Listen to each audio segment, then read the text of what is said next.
Vamos começar falando de Xbox. Nosso queridíssimo Jason Schreier, em mais um trabalho aí mega investigativo, revelou que desde 2023 a Microsoft tem aumentado a pressão por resultados para cima de Xbox e passou a exigir que a divisão alcançasse uma margem de lucro mínima de 30%, algo bem acima da média que a Microsoft estava entregando, né, ultimamente, e também acima da própria média do mercado. Segundo o texto da matéria aí do Jason Schreier, possivelmente esse aumento de pressão tem sido o responsável exatamente por esses aumentos de preço nos consoles, no hardware de Xbox, nos próprios serviços, como é o caso do Game Pass, e também tem sido aí, quem sabe, o que motivou esse monte de demissão que a Microsoft tem feito em relação a Xbox, tanto em relação ao fechamento de estúdios, como em relação ao cancelamento de jogos também. Então, eu vou te fazer uma pergunta. Qual que é o nome do CEO da Microsoft? O CEO da Microsoft é o Satya Nadella, não? Uhum.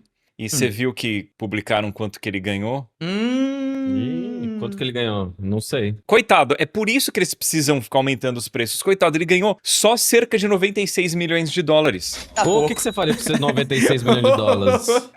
Eu ia estar fazendo isso aqui de bora a bora com fundo. É por isso, cara, é por isso. Como que você vive com um orçamento desse? É pesado, né? Não consegue, né, cara? E por quê? Como que justifica isso? Como que justifica? Eu vou deixar você falar, mas como que justifica isso? Né? E ainda mais com esses cortes. Não justifica, cara. É o sistema americano totalmente quebrado, né? Só lá que acontece isso. É verdade, só lá que acontece e é muito curioso porque, assim, a gente tá vendo essa pressão crescendo pra Microsoft entregar mais resultado, só que a gente, dentro da indústria de jogos eletrônicos, né, Vandep, a gente preza por qualidade ao invés de quantidade. E a gente vai até trazer daqui a pouco a figura da Sarah Bond, que acaba sendo uma das figuras hoje que tem mais aparecido nesse novo momento de Xbox, e algo que ela falou recentemente numa entrevista que ela deu foi que hoje em dia, empresas que trabalham com jogos exclusivos ou com essa exclusividade estão fazendo algo errado, estão fazendo algo de maneira antiquada, porque o ideal é focar nos maiores jogos, que são esses jogos que se repetem ano a ano, mais ou menos com o mesmo conteúdo, ao invés de apostar em títulos mais criativos, mais únicos,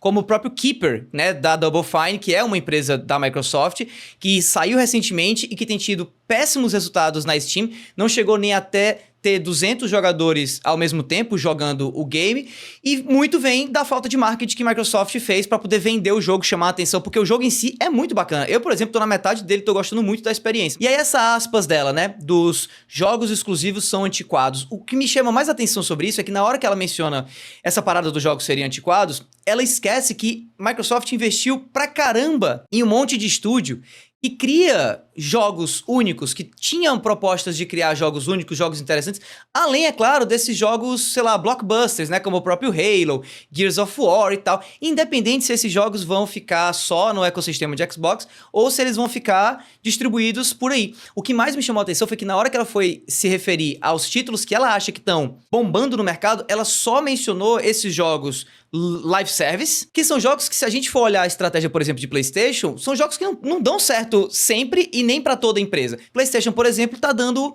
pra trás, digamos assim, né, na estratégia anterior de investir pra caramba nesse tipo de jogo, investindo novamente em jogos single player. A Nintendo, eu não preciso nem falar, né, e é muito louco, e eu queria saber o que é que vocês acham disso, o Edu pode falar. O que é que vocês acham que vai ser essa estratégia de Xbox no futuro de continuar perseguindo algo que eu percebo que Nintendo e Sony meio que já desistiram, pelo menos desistiram no momento atual? O que é que você enxerga? Qual a tua opinião a respeito disso, Edu? É difícil prever o futuro, mas eu acho que a Xbox está caminhando para não ter presença mais no mundo dos games. Ainda mais se eles estão tão gananciosos, querendo essas margens de lucro tão absurdas. Eles não veem valor em games que se destacam como obra de arte, como campanhas single player diferenciadas. Eles querem fazer essa comoditização dos games. Ou eles vão ter que mudar completamente o público que consome Xbox, ou eles não têm futuro, porque se você observar o que Sony tem feito, o que Nintendo tem feito, não são empresas perfeitas. A Sony errou demais nos últimos anos, mas tanto PlayStation quanto Nintendo ainda tem um público fiel, são empresas com bons números e onde a gente vê a perspectiva de continuar com elas, né? Eu me vejo seguindo, consumindo jogos e consoles da Nintendo e de PlayStation. Até mais Nintendo do que PlayStation, que acho que PlayStation não tá num momento legal. Xbox, cara, eles lançaram o portátil, eu não tenho o menor interesse em comprar esse portátil, eu não vejo valor nele. E eu sinto que o público tá com a mesma percepção. O público não tem visto valor em participar do ecossistema de Xbox mais? Como é que você tem um futuro? Como é que você tem uma empresa onde você não tem cliente?